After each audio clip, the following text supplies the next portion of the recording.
विवाह गीत सुना रही हूँ। कैसा लगेगा कमेंट में बताइएगा। मैं तो से पूछी लारन बन के सुगना, अरे कैसे बाटे ससुरे के लोग रे ललनवा, अरे कैसे बाटे ससुरे के लोग रे ललनवा।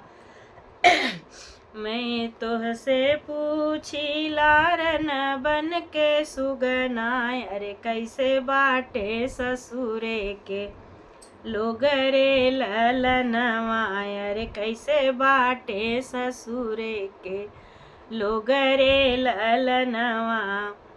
ससुरु तोर देखिला हथिया चढ़ल आवै, ससुरु तोहरा देखिला हथिया चढ़ल आवै, अरे वही पर से अनदन लूटावै रे ललनवा, अरे वही पर से अनदन लूटावै रे ललनवा। ससुर तोर देखिला हाथी चढ़ी आवै, अरे वही पर से पटना लूटावै रे ललनवा, अरे वही पर से पटना लूटावै रे ललनवा। मैं तोहसे पूछी लारन बन के सुगना, अरे कैसे बाटे ससुरे के लोग रे ललनवा, अरे कैसे बाटे ससुरे के लोग रे ललनवा। भसुर तोर देखिला घोड़ावा चढ़ल आवै, भसुर तोरा देखिला घोड़ावा चढ़ल आवै, अरे वही पर से रंडी नचावै रे ललनवा, अरे वही पर से रंडी नचावै रे ललनवा। भसुर तोर देखिला घोड़ावा चढ़ल आवै, अरे वही पर से रंडी नचावै रे ललनवा।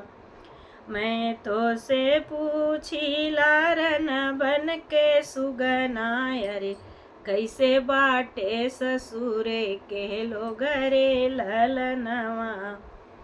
देवरा तोरा देखिला गुल्ली डंडा खेलई, अरे बाएं हाथे मारई दईने लोकई रे ललनवा, अरे बाएं हाथे मारई दईने लोकई रे ललनवा। देवरा तोहरा देखिला गुल्ली डंडा खेलई, अरे बाएं हाथे मारई दहीने लोकई रे ललनवा, अरे बाएं हाथे मारई दहीने लोकई रे ललनवा। मैं तोहसे पूछी लारन बन के सुगना, अरे कैसे बाटे ससुरे के लोग रे ललनवा, अरे कैसे बाटे ससुरे के लोग रे ललनवा।